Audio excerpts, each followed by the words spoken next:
मेरे प्यारे बच्चों, कैसे हैं आप सब। स्वागत है आपका अपने चैनल केसीएल ट्यूटोरियल में। जैसा कि आपको पता है कि हम लोग डिस्कस कर रहे हैं, फार्माकोलॉजी पढ़ रहे हैं, जो कि B pharm diploma in pharmacy second year के लिए जो सब्जेक्ट है फार्माकोलॉजी, इसका बहुत बड़ा सिलेबस है। और मैंने कुछ लिमिटेड क्वेश्चंस लाए थे और क्वेश्चन की बुक आपके पास ऑलरेडी आपके मोबाइल में आप डाउनलोडेड है। मुझे पता है आपने उसको परचेज़ किया है गूगल प्ले से, अपने मोबाइल में आप उसको अक्सर रीड करते होंगे। बहुत ही आसान लैंग्वेज में बुक है और इसका पूरा अगर आप पढ़ के जाते हैं तो गारंटीड है कि आपको कोई फेल नहीं कर सकता। तो उसके सभी क्वेश्चन के हम लोगों ने डिस्कस कर लिया था। आज इसका लास्ट पार्ट हम डिस्कस करने जा रहे हैं। लास्ट पार्ट में हम लोग क्वेश्चन नंबर 31 से लेकर 40 तक डिस्कस करेंगे। इसके पहले की चीज़ों को सारी ऑलरेडी हम डिस्कस कर चुके हैं। तो मैं अनुराग जायसवाल स्वागत करता हूँ आपके अपने चैनल केसीएल ट्यूटोरियल में। तो चलिए स्टार्ट करते हैं हम लोग। क्वेश्चन नंबर 31 है, friend discuss the pharmacological action of acetylcholine. देखिए एस्टिल कोलिन का फार्माकोलॉजिकल एक्शन क्या होता है, इसका मतलब आप समझिए पहले कि एस्टिल कोलिन एक न्यूरोट्रांसमीटर है जो कि हमारे पैरासिम्पैथेटिक न्यूरॉन से बाहर निकलता है। और ये एस्टिल कोलिन जब हमारे पैरासिम्पैथेटिक न्यूरॉन से निकलता है तो ये बॉडी के अलग अलग ऑर्गन पे जाकर के ये अलग अलग एक्साइटेटरी इफेक्ट कॉज करता है, अलग अलग ऑर्गन पे अलग। तो ये देखिए यहाँ पे आपको नोट्स मिल जाएगा और इसको याद करने की मैंने एक बहुत ही बेहतरीन सी ट्रिक बनाई थी। उस ट्रिक को अगर आप देख लेंगे एक बार कि एस्टिल कोलिन कहाँ पे क्या काम करता है तो आपको पूरा का पूरा चीज़ एक बार में याद हो जाएगा। तो उसका ट्रिक का वीडियो मैं आपको इसके डिस्क्रिप्शन बॉक्स में दे रहा हूँ, आप वहाँ पे जाके उसको एक बार क्लिक करके स्टडी कर सकते हैं। बाकी नोट्स आपको यहाँ से मिल जाएगा, आपके बुक में है, ठीक है। अगर आप उसको स्क्रीनशॉट लेके लिखना चाहते हैं कि आप जो बुक ना परचेज़ किया जाए और सर जो बता रहे थे स्क्रीनशॉट लेके रख ले, देखिए बहुत मेहनत लगेगी आपको। कम से कम आप 15 से 20 दिन लिखेंगे। इससे अच्छा है कि 200 रुपये कुछ महंगे नहीं है, आप आसानी से बुक डाउनलोड करके हमेशा आपके मोबाइल में रहेगा, जब चाहे आप पढ़ सकते हैं। बाकी आपकी इच्छा, मैं आपको फोर्स नहीं कर सकता। तो देखिए क्या क्या इफेक्ट होता है फार्माकोलॉजिकल इफेक्ट। कार्डियक इफेक्ट क्या है, वैस्कुलर इफेक्ट क्या है, जीआई इफेक्ट क्या है, अदर इफेक्ट क्या है। ये तो बहुत शॉर्ट में नोट्स आपको दिया है, बहुत डिटेल में मैंने सारे डिस्क्रिप्शन, आपको समझना हो तो आपको मिल जाएगा, हमारे डिस्क्रिप्शन बॉक्स में लिंक है, आप वहाँ से क्लिक करके देख लीजिए। मैं बहुत अच्छे से एक्सप्लेन मैंने वहाँ पे किया है। क्वेश्चन नंबर 32 है कि what are the oral contraceptive क्या होते हैं। देखिए ओरल कंट्रासेप्टिव क्या होते हैं, हिंदी में उसको कहते हैं गर्भ निरोधक, ठीक है। आपको पता है कि जो प्रेगनेंसी को स्टॉप करने के लिए या फिर मतलब प्रेगनेंसी को अवॉइड करने के लिए या सेफ सेक्सुअल रिलेशनशिप के लिए, ताकि प्रेगनेंसी ना हो, उस समय जो फीमेल्स जो भी दवाएँ खाती हैं उनको कंट्रासेप्टिव्स कहते हैं, हिंदी में गर्भ निरोधक, यानी जो गर्भ को रोके, ठीक है। इसमें क्या होता है कि इसमें बेसिकली हार्मोन्स के, एस्ट्रोजन प्रोजेस्टेरॉन के अलग अलग हार्मोन्स के रेशियो में सिक्रीशंस होते हैं। तो और जो टैबलेट के फॉर्म में मिला है, जैसे आपने मालाडी का नाम सुना होगा, ये जब टैबलेट्स के नाम से या सहेली के नाम पे आपने देखा होगा दवाई आती है, तो ये सब क्या है, ओरल है। इसके बारे में नोट लिखना है। तो ओरल कंट्रासेप्टिव तो birth control pill taken by mouth, most oral contraceptive include both oestrogen progesterone, ठीक है ना। कि क्या होता है, बेसिकली ये एक ऐसा दवा होती है जिसको माउथ के साथ ओरली खाया जाता है और इसमें बेसिकली एस्ट्रोजन और प्रोजेस्टेरॉन का रेशियो होता है, ठीक है। और इसमें सर्टेन अमाउंट में मेंस्ट्रुअल साइकिल को जो इफेक्ट करता है, जिससे प्रेगनेंसी को हम लोग रोक सकते हैं, फर्टाइलेशन को रोक सकते हैं। देखिए ओरल कंट्रासेप्टिव फ्रेंड दो प्रकार होते हैं, एक होता है कंबाइंड ओरल कंट्रासेप्टिव, इसको सीओसीज कहते हैं, और दूसरा होता है प्रोजेस्टिन ओनली कंट्रासेप्टिव को पीओपीज बोलते हैं। देखिए प्रोजेस्टेरॉन जो है वो सबसे मेन होता है कंट्रासेप्टिव। अगर हम केवल प्रोजेस्टेरॉन दे रहे हैं दवाई के फॉर्म में तो उसको पीओपीज बोलेंगे, और अगर हम प्रोजेस्टेरॉन के साथ कुछ और भी चीज़ें मिला रहे हैं तो उसे हम लोग सीओपीज बोलते हैं, ठीक है। जो कंबाइंड कंट्रासेप्टिव होते हैं उसमें दो फार्मूले में अवेलेबल होते हैं। पहला एक होता है मोनोफेजिक फार्मूला। इस फार्मूले में क्या होता है कि इसमें एस्ट्रोजन और प्रोजेस्टेरॉन जो होता है दोनों का डोज सेम होता है, यानी दोनों दवाइयों का डोज जो होता है वो सेम होता है। जो बाईफेजिक मल्टीफेजिक फार्मूला होता है, इसमें एस्ट्रोजन प्रोजेस्टेरॉन जो होते हैं वो अलग अलग रेशियो में वो अवेलेबल होते हैं, ठीक है। अब जो ये मल्टीपल जो कंबाइंड जो होते हैं पिल्स का यूज़ कैसे कर सकते हैं, एक अलग अलग प्रकार के पिल्स आती है मार्केट में। एक 28 दिन वाली डे साइकिल वाला, आपको 28 दिन खानी होती है। एक होती है केवल short and pills free interval में खाई जाती है, और एक होता है एक्सटेंडेड रेजिमेंट जो हमेशा लंबे समय के लिए खाई जाती है, ठीक है। तो जो 20 डे साइकिलिंग वाला उसमें क्या होता है, इसमें 21 पिल्स होती हैं और 7 इनएक्टिव प्लेसिबो होती है, यानी 21 में आपको बेसिकली एस्ट्रोजन प्रोजेस्टेरॉन होता है और साथ में नहीं होता है, वो प्लेसिबो फॉर्म में होता है, मतलब उसको भी खानी होती है, इसका कोई खास रोल नहीं है क्योंकि उस समय बॉडी में खुद ही ये रिलीज होता है हार्मोन, इसलिए उसमें ये दवा नहीं दी जाती है, ठीक है। चलिए इसको आप यहाँ से लिख लेंगे। क्वेश्चन नंबर 33 पे आते हैं, right short note on glaucoma. देखिए ये ग्लूकोमा क्या है आप समझिए कि हमारे आँख में जो हमारा आँख है आई, अगर आपको ये याद होगा तो हमारे जो आँख होता है आई, उसमें आँख में आपको कुछ इस तरह से स्ट्रक्चर दिखता है। यहाँ पे लेंस होता है, ये पीछे वाला एरिया होता है एक्वस ह्यूमर और विट्रस ह्यूमर, तो दोनों में जो लिक्विड भरा होता है, इस लिक्विड से आँख की जो वॉल होती है उस पर प्रेशर लगता है, ठीक है। तो आँख की वॉल पे लगता है प्रेशर, और अगर ये प्रेशर बहुत ज़्यादा समय तक अगर हमारे आँख पे लगता रहता है तो आँख पे,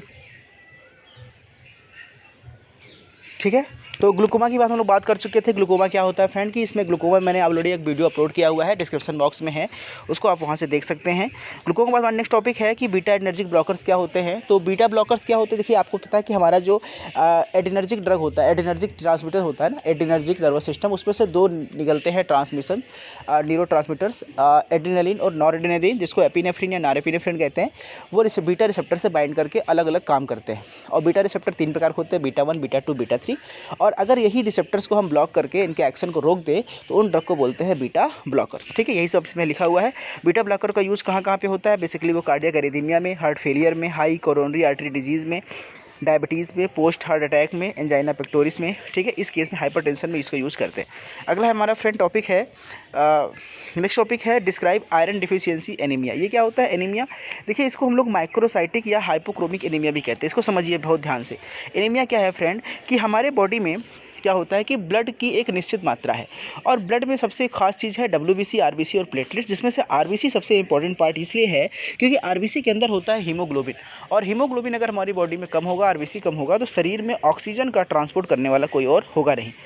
तो क्या होता है कि इन दैट केस कभी कभी अगर हमारे बॉडी में किसी भी कारण से आयरन की कमी हो जाए या फोलिक एसिड कमी हो जाए, तो हमारे बॉडी में हीमोग्लोबिन का बनना बंद हो जाता है। और हीमोग्लोबिन जब नहीं बनता है फ्रेंड, तो ऑब्वियस सी बात है, सीधी सी बात है कि शरीर में खून की कमी हो जाएगी, और इस बीमारी को बोलते हैं आयरन डिफिशियंसी एनीमिया। ठीक है, वही सब यहाँ पे लिखा हुआ है। अब बीमारी एनीमिया हमारे शरीर में क्यों होती है, उसके 4 कारण है बेसिकली, 1, 2, 3, 4। पहला ये है कि एक्सेसिव लॉस क्रोनिक हैमरेज, या तो हमारी बॉडी में कोई ऐसा बीमारी हो, एक्सीडेंट हो, चोट लग जाए जिससे हमारे शरीर से काफ़ी खून बह जाए, उससे एनीमिया हो सकता है। दूसरा, डाइटरी डिफिशियंसी, अगर हम कोई ऐसा खाना नहीं खा रहे जिसमें हमको आयरन, फोलिक एसिड, ये सब बहुत पर्याप्त मात्रा मिलना चाहिए, वो नहीं मिल रहा है, तो उस केस में भी हमको हो सकता है। तीसरा है increase demand in the puberty and pregnancy, जब फीमेल्स में at the time of puberty, जब मेंस्ट्रुअल साइकिल स्टार्ट होता है, उस केस में बहुत ब्लीडिंग होती है, और जब प्रेगनेंसी के समय बहुत ब्लीडिंग होती है, तो उस केस में अगर शरीर में खून की कमी हो जाती है, तो उसको मेंटेन करने के लिए भी एनीमिया हो सकता है, अगर वहाँ पे मेंटेन ना किया जाए। और directive absorption as a chronic diarrhoea, और इस केस में क्या हो रहा है, अगर बहुत ज़्यादा डायरिया हो रहा है, शरीर से इलेक्ट्रोलाइट का लॉस हो रहा है, तो उस केस में भी क्या हो सकता है, एनीमिया हो सकता है। ठीक है, अब एनीमिया के लिए कौन कौन से डोज आते हैं, कितना देना चाहिए बच्चों का, देखिए डोज है किस एज में कितना हमको हमारे बॉडी में फोलिक एसिड, आयरन कितना हमको खाना चाहिए, ये दिया है। मैकेनिज्म एब्जॉर्प्शन कैसे होता है, ये सारा काम है। और जो डोज होता है किस किस फॉर्म में आता है, ओरल फॉर्म में आता है, जैसे फेरस सल्फेट के फॉर्म में, फेरस ग्लूकोनेट के फॉर्म में, फेरस सिल्फेट फॉर्म में, IM इंजेक्शन और IV इंजेक्शन भी आते हैं। ये आपको डोज का नाम याद रखना है। क्वेश्चन नंबर 36 है फ्रेंड, एंटी कन्वल्जिव ड्रग। देखिए फ्रेंड, ये कन्वर्जन क्या होता है, एपिलेप्सी क्या होता है, आपने मिर्गी का नाम सुना होगा, जिसमें बॉडी में झटके आते हैं पेशेंट्स को, जिसको कन्वर्जन भी कहते हैं। और ये इस बीमारी को ठीक करने के लिए हम जो ड्रग देते हैं उसको एंटी एपिलेप्टिक ड्रग या एंटी कन्वल्जिव ड्रग कहते हैं। तो एपिलेप्सी क्या है, कन्वर्जन क्या है, कितने प्रकार होते हैं, कैसे इसको ठीक करते हैं, ये सारा बहुत ही खूबसूरत सा नोट्स, बहुत खूबसूरत सा डिटेल्स आपको हमारे डिस्क्रिप्शन बॉक्स में एक लिंक मिलेगा, उस लिंक में आप क्लिक करके इसको पढ़िए, बहुत ही आपको अच्छा लगेगा। सारा कॉन्सेप्ट आपको वहाँ से क्लियर हो जाएगा, सब कुछ डिटेल दिया है। बाकी ये क्लासिफिकेशन का मैंने ट्रिक दिया है कि आप कैसे क्लासिफिकेशन याद करेंगे, क्योंकि इसका क्लासिफिकेशन कई बार एग्जाम में पूछा गया है। ठीक है, ये काइनेटिक है, वो ड्रग कैसे होती है, और एब्जॉर्ब होते हैं, ऑनसेट ऑफ एक्शन इसका स्लो होता है, ड्यूरेशन ऑफ एक्शन इसका बहुत लंबा होता है, मेटाबॉलिज्म लीवर में होता है, और एक्सक्रीशन 48 घंटे के करीब होता है। मोड ऑफ एक्शन कैसे होता है, ये सोडियम चैनल को ब्लॉक करते हैं, सब मैंने वहाँ पे समझाया हुआ है, एक बार आप वो वीडियो देख लीजिएगा। ये सारा है कि जब सोडियम चैनल ओपन होता है तो हमारे न्यूरोह्यूमरल ट्रांसमिशन ज़्यादा होता है, तो मसल्स में बहुत तेज़ कॉन्स्ट्रिक्शन होता है, तो अगर हम इसको ब्लॉक कर देंगे तो हमारे मसल्स में कॉन्ट्रैक्शन बंद हो जाएगा और ये चीज़ें खत्म हो जाएंगी। ठीक है, ये चीज़ें बहुत ही डिटेल में वहाँ पे मैंने दिया हुआ है, आप इस वीडियो को देख लीजिए। बाकी नोट्स के लिए आपके पास बुक तो है ही। क्वेश्चन नंबर 37 की बात करते हैं फ्रेंड की right short note of anti malarial drug. ये एग्जाम में कई बार पूछा गया है कि मलेरिया आप जानते हैं क्या है, कि ये मच्छरों के काटने के, मच्छर एक वेक्टर होता है, फीमेल एनाफिलीज, और एक प्लाज्मोडियम होता है हमारा प्रोटोजोआ प्लाज्मोडियम। ठीक है, प्लाज्मोडियम वाइवेक्स, प्लाज्मोडियम क्यूबेल, प्लाज्मोडियम मलेरी। ठीक है, ये सब जो होते हैं अलग अलग प्लाज्मोडियम, जिसके इन्फेक्शन से हमारे शरीर में बीमारी होती है, जिसको मलेरिया कहते हैं। तो मलेरिया के लिए जो हम दवाएं देते हैं उसको बोलते हैं एंटी मलेरियल ड्रग। तो करीब पूरे इसके बारे में पूरी कहानी है, कौन कौन से मलेरिया जिससे होता है। बेसिकली मलेरिया की बात करें तो कौन से कंपाउंड क्विनिडीन है, क्लोरोक्वीन है, क्लोरोक्विनीन है, मेफोक्विनीन है, एमेंटाडोक्विनीन है, प्रीमाक्वीन है, ठीक है। ये सारे हाइड्रोक्सीक्विनीन है। ये सब ड्रग्स जो होते हैं वो एंटी मलेरियल ड्रग होते हैं। इसी के बारे में आपको लिखना है।